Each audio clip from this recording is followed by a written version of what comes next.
Praise be to the Lord. ప్రభువైన యేసుక్రీస్తుల వారి పేరిట అందరికీ నిండు వందనాలు. ఎలా ఉన్నారు? మీరు ఎప్పుడైనా అనుకున్నారా, నేను పలానా నిర్ణయం తీసుకొనకుండా ఉంటే నా జీవితం ఎంతో అద్భుతంగా ఉండేది అని?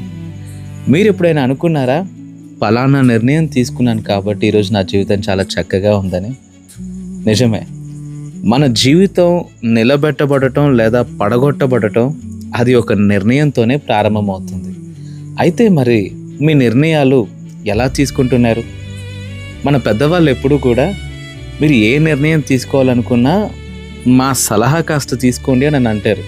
దేనికేనంటే, మన తొందరపాటులో మన తత్తరపాటులో ఏదైనా తప్పుడు నిర్ణయం తీసుకుంటే ఆ తప్పుడు నిర్ణయం కొన్నిసార్లు జీవితాన్ని నాశనం చేసేంత ప్రమాదకారిగా మారుతుంది. కాబట్టి వారి అనుభవ జ్ఞానము మనకు ఎంతో కొంత ఉపయోగపడాలని ఏం చేసినా కాస్త చెప్పి చేయని పెద్దవాళ్ళు అంటారు. మన తండ్రి అయిన దేవుడు కూడా అంతే.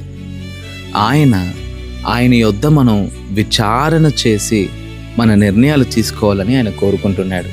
ఎందుకు అనంటే, మనుష్య జ్ఞానము విఫలమైపోయే అవకాశాలు అనేకం. మనుష్యుడు దేవుని మీద ఆధారపడకుండా తన సొంత నిర్ణయాల చేత తప్పు చేసి పతనమైపోవాలని, పాతాళానికి దిగిపోవాలని అపవాది ఎప్పుడూ అనుకుంటాడు. అందుకే జీవితాన్ని నిర్దేశించే ప్రాముఖ్యమైన విషయాలలో మనము ప్రార్థనాపూర్వకంగా నెమ్మదిగా సరైన నిర్ణయం తీసుకోకుండా అపవాది చాలా రష్ చేస్తాడు. ఒకవేళ మీరు ఒక నిర్ణయం తీసుకోవాలని ఈడ్వబడుతున్నారు అనంటే, ఒత్తిడి చేయబడుతున్నారు అనంటే కనుక దాని వెనకాల ఏదో చీకటి తంత్రం ఉండి ఉండవచ్చు అని ఆలోచించండి.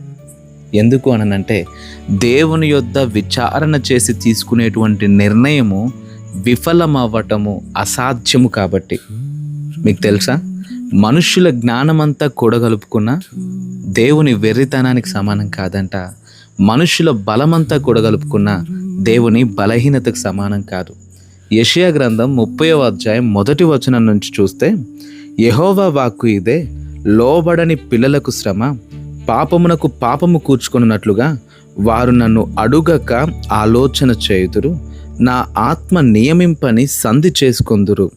వారు నా నోటి మాట విచారణ చేయక ఫరో బలము చేత తమను తాము బలపరుచుకొనుటకు, ఐగుప్తు నీడను శరణుజొచ్చుటకు ఐగుప్తునకు ప్రయాణము చేయుదురు.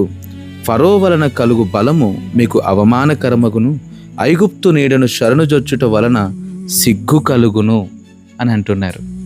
నిజమే, మానవీయమైన బలాన్ని, మానవీయమైన జ్ఞానాన్ని, మానవీయమైన సామర్థ్యాన్ని ఆధారం చేసుకొని దీనివల్ల నేను సుఖపడతాను, దీనివల్ల నేను ఘనత నొందుతాను, దీనివల్ల నేను సంతోషిస్తాను అని మనుషుడు భ్రమపడతాడు, దేవుని పక్కన పెడతాడు. తుదకు వారు చెప్పే మాట ఏంటంటే, ఆ తప్పుడు నిర్ణయం ఒక్కటి తీసుకోకుండా ఉండుంటే కనుక నా జీవితం ఎంతో ఆశీర్వాదదాయకంగా ఉండేది అని. నీవు ప్రార్థిస్తే నీకు ఉత్తరం ఇవ్వటానికి, నీకు సమాధానం ఇవ్వటానికి మన తండ్రి ఎప్పుడూ సిద్ధంగా ఉన్నాడు. కాబట్టి ఏ నిర్ణయం తీసుకున్నా, ఎలాంటి నిర్ణయం తీసుకున్నా అది దేవుని యొద్ద విచారణ చేసి ఆయన నడిపింపును తెలుసుకొనినటువంటి నిర్ణయంగా ఉండాలి. అప్పుడు మాత్రమే మన జీవితాలు అద్భుతంగా ఉంటాయి. మరొక చిన్న మాట, మన జీవితాలు మన వ్యక్తిగతం కాదు, ఇవి సమాజంతో ముడివేయబడి ఉంది, కుటుంబ వ్యవస్థతో ముడివేయబడి ఉంది. కొన్ని సందర్భాల్లో నా జీవితం నా ఇష్టం, నేను ఈ నిర్ణయం తీసుకుంటే తప్పేంటి, ఎవరికేంటి బాధ అని అనుకోవచ్చు. కానీ మనం నష్టపోవటం, మనం నాశనం అయిపోవటం అనేది మనల్ని ప్రేమించే వాళ్ళకి నరకప్రాయంగా ఉంటుంది. కాబట్టి మీరు ఏ నిర్ణయం తీసుకున్నా జాగ్రత్తగా, ప్రార్థనాపూర్వకంగా దేవుని యొద్ద విచారణ చేసి తీసుకుంటారు కదా. వచ్చిన ప్రార్థన. కృప కలిగిన దేవా, చిన్న బిడ్డలమైన మమ్మల్ని కన్న తండ్రివైన నీవు మా చేయి పట్టుకొని మమ్మల్ని నడిపించడానికి ఇష్టపడుతున్నావు. అయ్యా, నీకు మొరపెట్టు దీనుల మొరను ఆలకించి వారికి ఉత్తరం ఇచ్చే దేవుడిగా నీవున్నావు.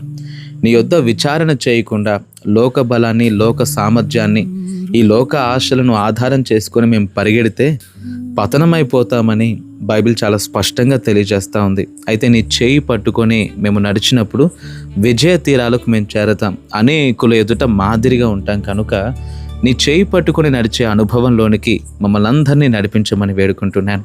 మా ప్రభువా, ఈరోజు నీ బిడ్డలు ఎలాంటి నిర్ణయాలు తీసుకోబోతున్నారో ప్రతి నిర్ణయము దైవ చిత్తబద్ధమైనదై ఉండి నీ ఉద్దేశము చొప్పున వారి జీవితాలు ఘనముగా కట్టబడి నిన్ను మహిమపరచుటకు నీవే సహాయం చేయమని వేడుకుంటూ యేసు నామములో ప్రార్థించి అడిగి పొందుకుంటున్నాం మా ప్రియ పరలోకపు తండ్రి. Amen. God bless you all.